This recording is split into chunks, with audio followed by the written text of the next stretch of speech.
Tere hommikust kõik minu sõbrad ja tuttavad. Tere hommikust vesi, taevas ja maa. Tere hommikust tuli ja galaktika. Tere hommikust päikesepaiste ja tere hommikust Salatsi jõgi. Istun siin sellises kohas, nagu te näete, ja mediteerin vähekese, mõtlen ja mõlgutan oma mõtteid, naudin päikesesoojust. Ja kes teab, varasemalt olen ma siit filmi teinud, aga teise nurga alt.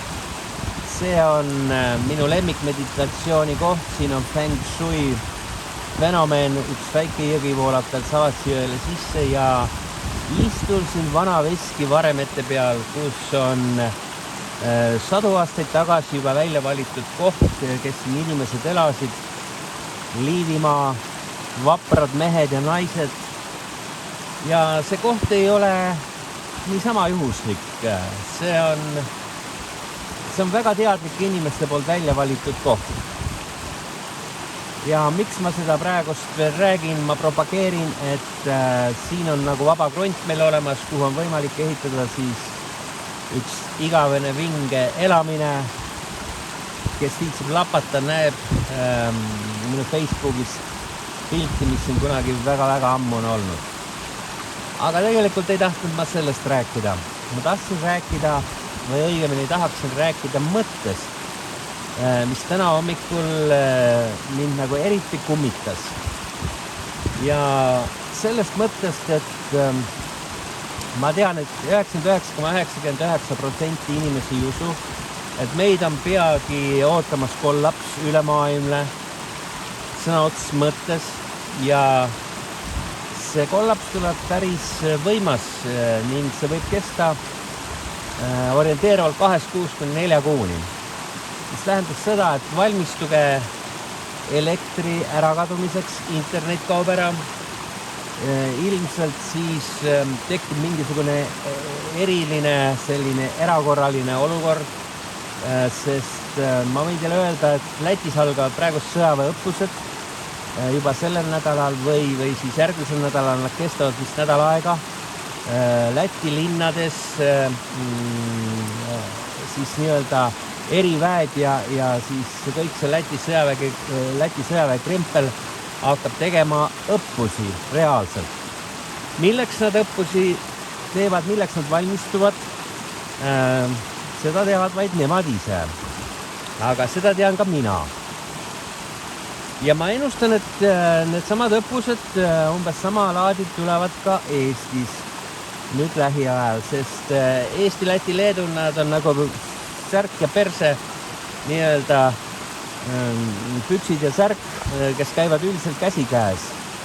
Ja kui me vaatame nende poliitikat ja poliitikuid, siis tegelikult on see kõik üks ansambel globalistide, nii-öelda globalistide meeskond.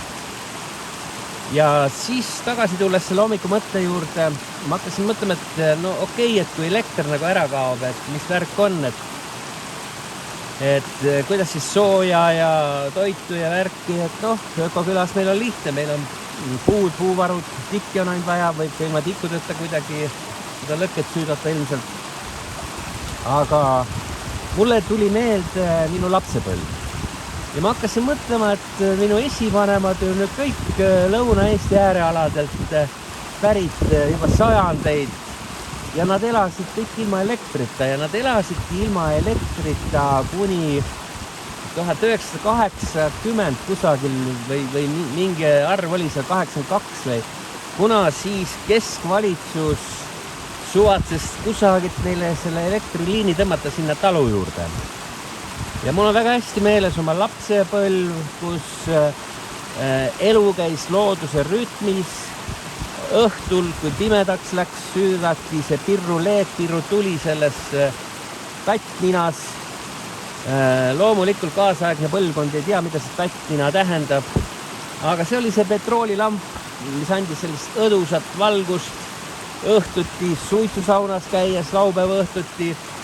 Kui oli selline inimeste koosviibimine küla pealt, tulid veel mõned külalised, tavaliselt õhtuti sugulased, kus mängiti akordionit, viiulit, lauldi, inimesed olid rõõmsad. Kujutage ette, neil elektrit ei olnud, on. No ja nad elasid niimoodi, sajandite kaupa elasid ja nagu öeldi, et häda ei kedagi. Aga mis siis juhtus? 80ndatel aastatel tuli see fucking elekter. Veeti neile siis sinna talumaa peale talvus elekter sisse, aga siiamaani hoiti ju kõiki neid aiasaadusi ja talvesaadusi, nii-öelda kartulid ja värgid ja olid ju keldrites, maa-alused keldrid olid sellise õige temperatuuriga ja mul ei lähe elu sees meeles ära see keldrisse minek ja see keldris käimine ja need igasugused kurgid, seened ja kartulid, mis sealt keldrist välja tulid, need olid hoopis teise lõhna ja teise maitsega. Et see oli puhas ökomöko ja nad elasidki ökoelu. Ja kui oli piimja ja koor ja sellised asjad, need lasti kaevu põhja pika nööriga. Rakkekaev oli sealt kuskil 10-15 rakket ja kujutage ette, see oli siis nii-öelda külmkapi asemel. No tuli siis see elekter, osteti siis see külmkapp. No see oli lõpuks ikkagi nii armetu, et seal oli siis jupike mingisugust vorsti, jupike mingisugust sinki, seda teist ja kolmandat. No ei olnud seda vaadatud lähed sahvrisse. Maasuitsu sink ripub seal sahvris, konksu otsas, Eesti-aegsed konksud, kõik sellised välja sepistatud, tehtud, kõik lõikasid sealt pussnoaga selle tüki sinki, võtsid tünnist hapu, kurki ja mingit külmkappi ei olnud. Ja võt see oli elu. Ja täna hommikul mul tuli see kõik meelde. No ja mis selle elektriga siis veel tuli? Siis tuli see idiootide pildikast ehk televiisor. Ja mida need vanad inimesed siis lõpuks enne surma tegid? Nad istusid kõik nagu zombid seal televiisori ees, et selle asemel, et elada seda vana head elu, mida nad olid harjunud sajandite pikkuselt elama oma esivanematega koos. Neid zombistati selle televiisori ette, siis nad hakkasid neid lipsustatud kloune vaatama seal Tallinnast. Oi, kus oli neil huvitav ja mäletate veel seda seebiooperit aegu, kui Eestimaal hakkasid seebiooperit tulema ja kõik videod ja värgid ja mingid seriaalid ja see oli nagu naelutatud idioodid kõik televiisori ette igal õhtul. Muidugi see oli huvitav, see oli maailm. Aga mis siis nagu lõppkokkuvõttes oli? Mida see elekter neile tõi? See elekter zombistas need inimesed täielikult ära. Ja ma ei saanud varem aru, kuidas üks vene mees, kellel on sellised väga äärmuslikud seisukohad ja ta arendab Venemaal ökoküla. Hetkel ma tema nime täpselt ei mäleta, aga kui otsite või siis võib-olla isegi leiate, ta oli kunagi ka Venemaa presidendi kandidaat. Ühesõnaga oli ka selline suur globalistliku mõttelaadiga ja kõik, kes ta pööras nagu usku ja hakkas endale ökoküla ehitama ja nüüd on niimoodi, et tema see ökoküla teema on hästi populaarseks läinud ja nad on täielikult ilma elektrita elavad. Ja siis selle mehe nagu seisukoht on see, et mida ruutem maailmast elekter välja lülitatakse, seda suurem šanss on inimestel ellu jääda. Ja täna hommikul mul oli täpselt samasugune tunne, sest täna oli fantastiline hommik ja see päike ja kõik need emotsioonid, mis täna hommikul on saadud värskes õhus, värskes looduses, nii-öelda vabaõhu kinos ja teatris, kus ükski mats ei küsi sinu käest mingit QR-koodi või mingisugust kuradi süsti või maski või see ei ole nii, et sa lähed bensiinijaama, tahad kohvi juua ja istuma jääda sinna, siis loed silti laua pealt, et kui te tahate nautida meie kohvi, siis näidake QR-kood ja oma korradi COVID-i lambast staatus välja.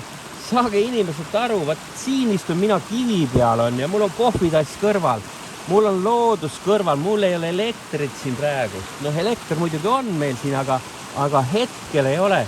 Ja ma mõtlen, et kui ma peaks 2 nädalat või 2 kuud elama praegust ilma elektrita, mul oleks täielikult savi. Sest nagu ma varasemalt olen öelnud, ma kavatsen selle aparaadi, millega ma praegust filmin, panna elus kõrvale. Kuu aja jooksul võtan kohe graafiku, et ainult iga nädal 3 tundi maksimum. Ja seegi ainult pildistamiseks ja selliste videode tegemiseks võib-olla. Ühesõnaga pistke perse kõik oma kuradi koodid ja maskid ja kõik asjad. Ja no mina isiklikult ja mul on väga palju toetajaid ja väga palju ka selliseid minu mõttelaadiga inimesi nii Eestist kui Lätist, et absoluutselt see maailm, kuhuni meid on aetud, see kõramus elekter, see internet, see nutitelefon on, see tuleb vot siit samast kalda pealt alla visata sinna jõevoolu ja lasta alla vett ja siis tehke oma seda kuramuse uut maailma korda ja nii palju kui tahate. Et ühesõnaga, ma täna jõudsin nagu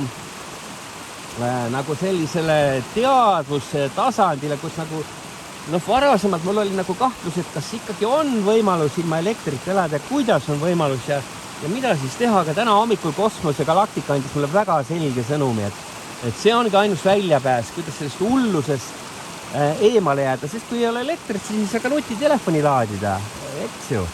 Ja kui ei ole elektrit, ei saa mitte keegi mitte midagi teha ja ongi kõik ja maailm rahuneb maha.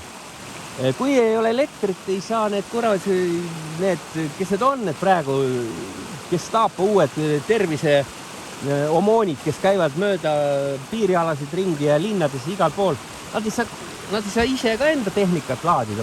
Eks neil on mingid generaatorid ja kõik valmis varutus. NATO värki on ja sõjaks valmistutakse, aga sellegi poolest. Inimesed, ma täna täitsa hakkasin mõtlema, et mida ruutem elekter ära kaoks, seda parem oleks. Ja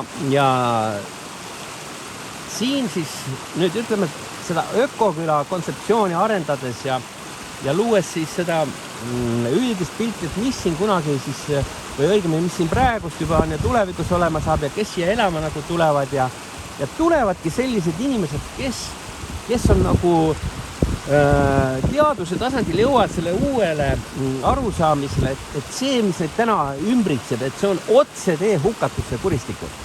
Ja vot selline oli nagu minu hommikune nagu mõte ja siis selle teema nagu käsitlus, läbimõtlemine ja eriti kui ma siin nüüd Salatsi jõe kaldal on juba tunnikese mediteerinud ja istunud, saage aru, et see on puhas tervis, see on immuniteet, see on vaktsiin ja kõik kokku. See on elu, see on voolav elu, see on lõputu vool, kes mu kevadisi filme on siit vaatanud. Nii et inimesed mõelge, mis kuradi sita sisse teid kõiki on aetud, et see on täielik globalistide pornograafia, mis teiega praegust tehakse ja mul on tõesti teist kahju, kes selle hullusega kaasa lähevad. Ja nagu ma ütlesin juba ammu varasemates filmides ka, või nendes ülekannetes, et protestige, kui te saate, sest kui te ei protesti, siis te lähetegi selle debiilse maailmaga alla vett ja varem või hiljem te lähete alla vett täpselt nii, nagu see posk siin voolab ja teist ei jää mitte essugi enam järele. Teist jääb ainult ahervare järele ja teie psüühika, teie energia, teie kõik, ütleme, et maailma tunnetus ja taju ja kõik röövitakse selle kuradi fucking vaktsiini ja selle oma hinge ja vaimu andmisega ära. Nii et inimesed, tulge veel mõistusele, kellel veel mõistuse raasu vähekese on. Ja ärge üldse lootkegi, et teil seal linnades, nendes uhketes säärberites ja seal hakkab lõbus olema. Te ei saa enam bensiinijaama minna kohvigi jooma, mis siis veel, ma ei tea, mida iganes. Nii et kõik need politseiseadused ja kõik need ettevalmistustööd, need on nüüd selleks tehtud, et kohe varsti hakkate nägema, mis juhtuma hakkab. Nii et elame näeme ja eks võibolla kuuleme jälle siit samast selle meditatsioonipunkti koha pealt, võibolla homme hommikul, võibolla nädala pärast ja olge vaprad, olge terved, 15 minutit sai nüüd juttu räägitud, ma ei tea, kuidas see välja kukkus, aga loodan, et enam-vähem kuidagi. Seega ilusat hommikut, ma tahtsin öelda suve hommikut, ilusat sügishommikut ja võidelge vapralt. Kui teile võitlemine meeldib, siis andke minna. Kui ei meeldi, tulge ökokülasse elama.